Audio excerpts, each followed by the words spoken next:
This is a story about a world obsessed with stuff. It's a story about a system in crisis. We're trashing the planet, we're trashing each other, and we're not even having fun. The good thing is that when we start to understand the system, we start to see lots of places to step in and turn these problems into solutions.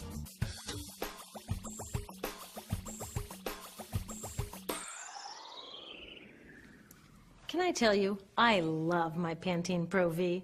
Of the dozen or so personal care products that I use every day, it's the one I can't live without.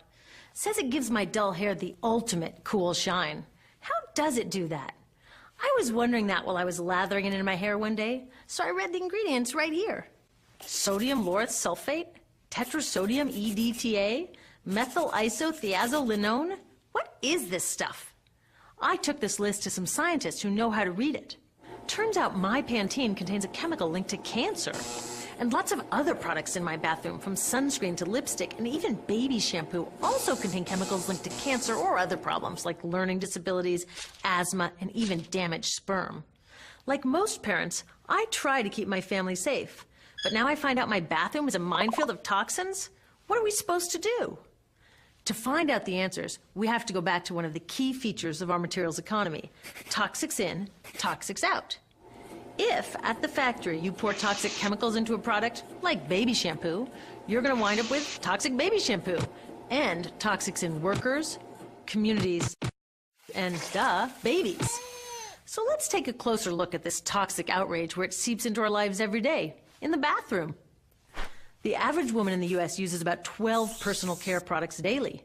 The average man about 6. Each product containing a dozen or more chemicals. Less than 20% of chemicals in cosmetics have been assessed for safety by the industry's safety panel, so we just don't know what they do to us when we use them. Would you fly on an airline that only inspects 20% of its planes? Of course, not all of these chemicals are dangerous, but we know that many are. Some are carcinogens. That means that they can cause cancer. Others are neurotoxins and reproductive toxins, proven to mess up brain development and reproduction in animals. Wait a minute, we're animals too. It's like a giant experiment. We're using all these mystery chemicals and just waiting to see what happens. One thing we do know is that they're getting inside us. I had my body's toxicity levels tested, and I'm loaded with things like mercury, flame retardants, triclosan, and lead. We all are. Even babies are being born pre-polluted. Now, I know we can't live in a lead-free world, but do we have to put lead in our lipstick? I don't know. Maybe it's my fault. Maybe I just bought the wrong thing. At the store, the choices seem endless. I can get lipstick in 49 shades, or shampoo for hair that's too dry, oily, fine, limp, or frizzy. But what about the choices that really matter, like the choice to buy products that are safe? It turns out the important decisions don't happen when I choose to take a product off the shelf. They happen when companies and governments decide what products should go on the shelves. So who are these companies? This is Procter & Gamble. They're the ones offering me Herbal Essences, the #2 shampoo in the country. It contains toxic petrochemicals, made from oil. Since when is oil an herb? On cosmetics labels, words like herbal, natural, even organic have no legal definition. That means that anybody can put anything in a bottle and call it natural, and they do. I mean, can you imagine a top seller called Petro Essences? Gross. What's even nastier are hair relaxers marketed to 5-year-olds and skin whitening creams. These are super toxic, both in their ingredients and in the message they send about what beauty is.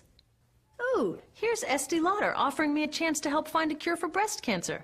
That's nice. But wait, they're also using chemicals linked to cancer. Don't you think the best way for Estee Lauder to fight cancer is to stop using those chemicals in the first place? So really, I get to choose between meaningless claims on a bottle.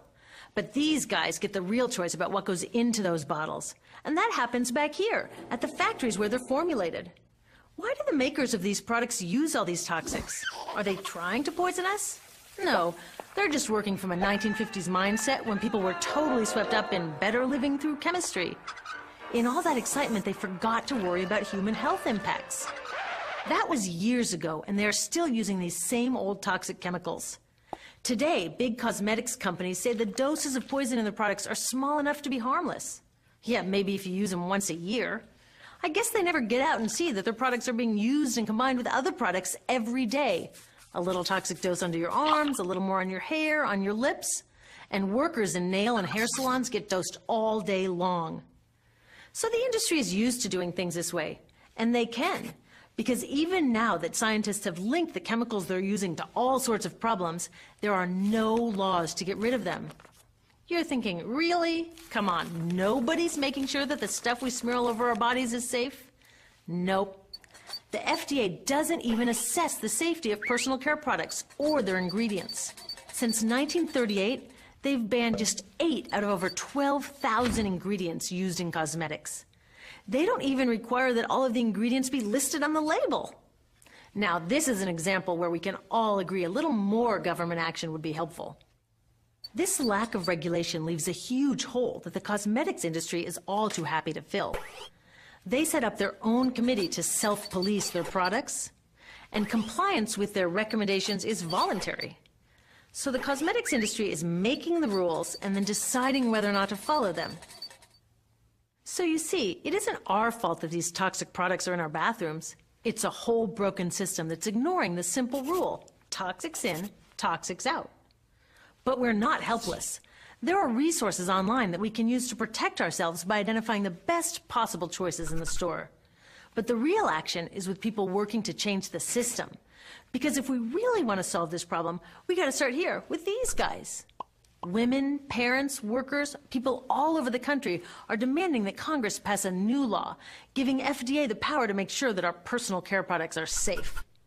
We need common sense laws based on the precautionary principle.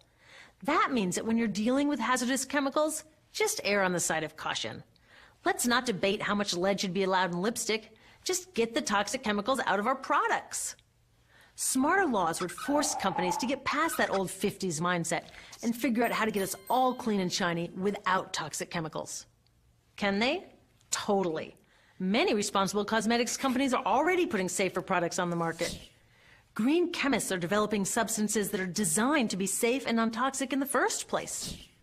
European governments have required the removal of many toxic chemicals, and companies have figured out how to comply. When cosmetics are reformulated to be safe and labeled honestly, then we can feel comfortable with the choices available at the store. We can choose bouncy hair or full hair, shiny lipstick or matte. We can even choose to feel beautiful without using 20 products. But we'll know that whatever we choose, the most important choice, the choice to be safe and healthy, has already been made.